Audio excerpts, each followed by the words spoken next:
ரவா கேசரி செய்வதற்கு தேவையான பொருட்கள்: வறுத்த ரவை. திருப்பியும் வறுத்த ரவையை செய்யணும். 1 கப் அளவுக்கு வறுக்கிறோம்னா தக்கன 5 ஏலக்காய், 2 கிராம்பு, ஜாதிக்காய் ஒரு சின்ன பீஸு எல்லாத்தையும் நல்லா ஒரு பொடி செஞ்சு அந்த ரவையோடு போட்டு நீங்கள் நெய் ஊற்றி வறுக்கணும். நெய் வந்து உங்களுக்கு தேவையான அளவு ஊற்றிக்கலாம். நெய் பிடிக்காதவங்க தேங்காய் எண்ணெய் இல்லைன்னா வனஸ்பதி கூட யூஸ் பண்ணிக்கலாம். ஆனால் வந்து நெய் ரொம்ப நல்லது தான், பசு நெய். நெக்ஸ்ட்டு பொன்னிறமாக வறுக்கணும், ரொம்ப வறுக்க வேண்டாம். நெய் ஆல்ரெடி ஊற்றி வச்சு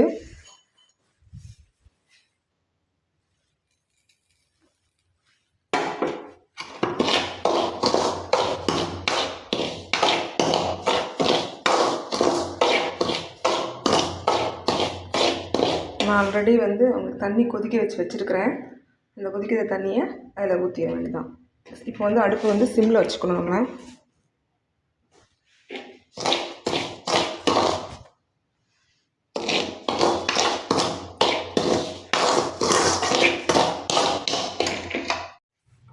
சிம்மில் வச்சுக்கிட்டு வறுத்ததுக்குள்ள இந்த கொதிச்ச தண்ணியை நம்ம கட்டு விடாமல் கிண்டணும். நம்ம அதுக்கான கலர் பொடியும் சேர்த்துக்கலாம். ரவை வறுக்கும் போதே கொஞ்சம் கலர் பொடி உங்களுக்கு பிடிச்ச கலர் பொடி வந்து யூஸ் பண்ணிக்கலாம். எல்லோ கலர், லெமன் எல்லோ சேர்த்துக்கலாம், இல்லை ஆரஞ்சு கலர் யூஸ் பண்ணிக்கலாம்.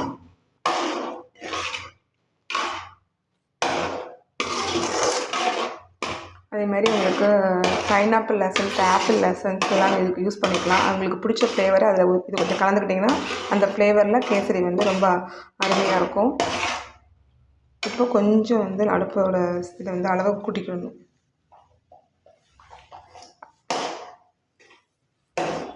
கட்டி விடாமல் கிண்டிக்கிட்டே இருக்கணும் ரவையை.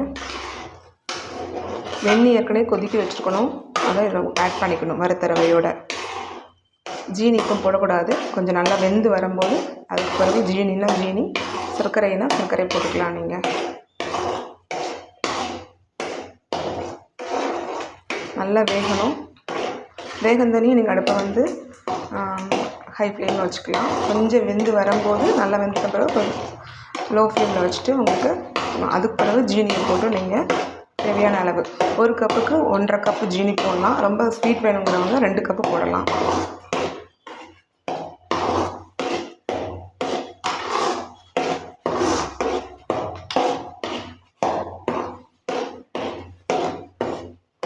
பாருங்க, நல்லா வெந்து வருது.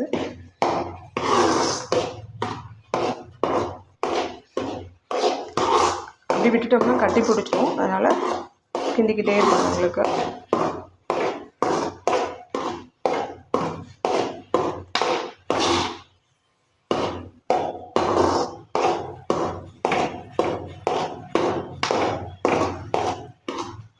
மேக்ஸிமம் இப்போ வந்து ஜீனி போடுறதுக்கு ரெடியாக வச்சுக்கோங்க. ஜீனி போட்டுக்கலாம். நீங்கள் இப்போ சிம்மில் வச்சுக்கணும். நான் 1 கப்பு ரவை போட்டிருக்கனால 1.5 கப்பு வந்து ஜீனி அளவு போட்டிருக்கேன். இப்போ நீங்கள் சிம்மில் வச்சுட்டு நல்லா கிண்டிக்கிட்டே வரணும். இப்போ வந்து அது வந்து மெல்ட் ஆகும். உங்களுக்கு அந்த ரவையை, அந்த வெந்த ரவையோட இந்த ஜீனியை போடும்போது திருப்பி மெல்ட் ஆகும். நீங்கள் நல்லா கிண்டிக்கிட்டே வரணும்.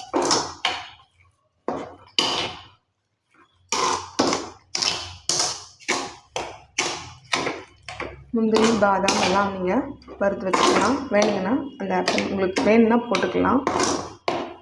நான் பாருங்கள், மெல்ட் ஆகும்போது இப்படி இருக்கும். உங்களுக்கு கட்டி விழுந்துடக்கூடாது.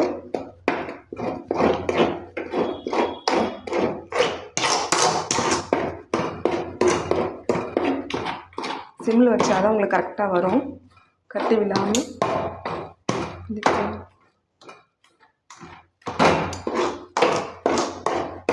இந்த லெமன் வந்து எல்லோ கலர் வந்து எல்லாருக்குமே பிடிக்கும். உங்களுக்கு பார்க்கும்போது நம்மளுக்கு வந்து ஒரு பாசிட்டிவ் வைப்ரேஷன் வரும்.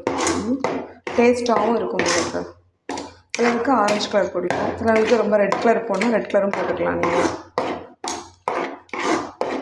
இதே சர்க்கரை போட்டிங்கன்னா நீங்கள் கலர்ஸே போட வேண்டாம். நீங்கள் சர்க்கரையில் உள்ள கலரே நம்மளுக்கு வந்து நல்ல ஒரு டார்க் ஒரு லைட் ஆரஞ்சு மாதிரி சேர்ந்துருக்கும்.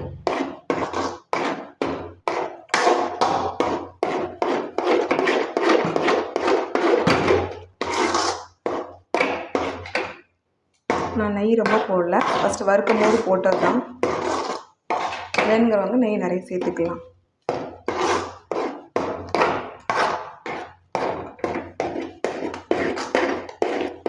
நல்லா கிண்டிக்கிட்டே வரணும்.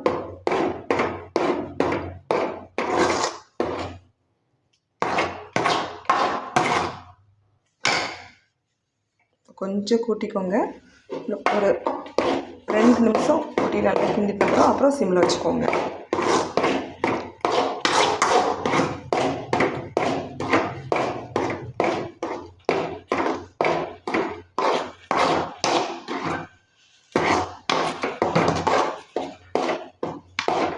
நல்லா மேக்ஸிமம் வந்துருச்சு.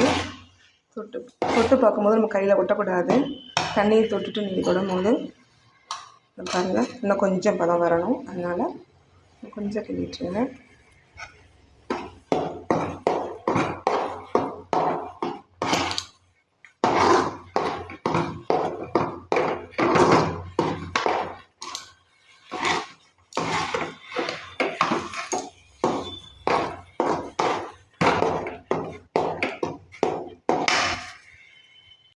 நான் சுப்ரபாதத்தில் உள்ள பசு நெய் தான் யூஸ் பண்ணுறேன். வேணுங்கிறவங்க உங்களுக்கு பிடிச்ச மாதிரி நெய் வந்து வாங்கிக்கலாம். எனக்கு இப்போதைக்கு இது கிடச்சிச்சு.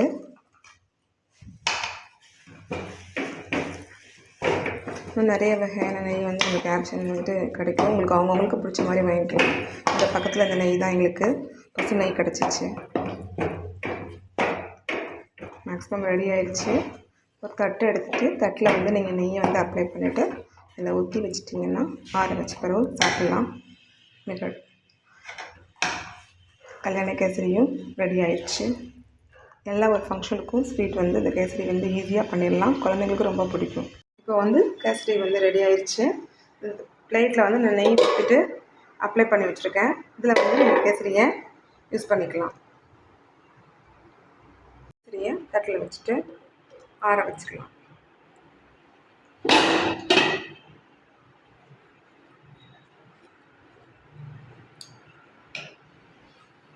கொஞ்சம் வேணுனாலும்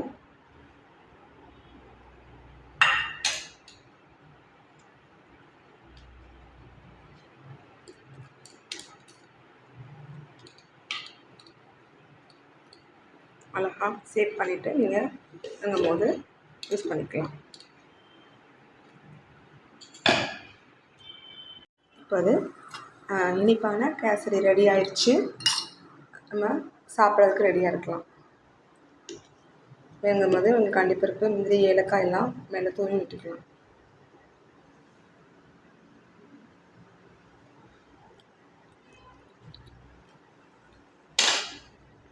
ரொம்ப இனிப்பாகவும் அழகாக டேஸ்ட்டாகவும் வந்திருக்கு கேசரி. நீங்களும் வீட்டில் செஞ்சு பார்த்து பயனடைங்க. வாழ்க நலமுடன் யாவரும். நெல்லை ராஜலக்ஷ்மி, ஆர். உன்னைனார், செங்கோட்டை, திருநெல்வேலி.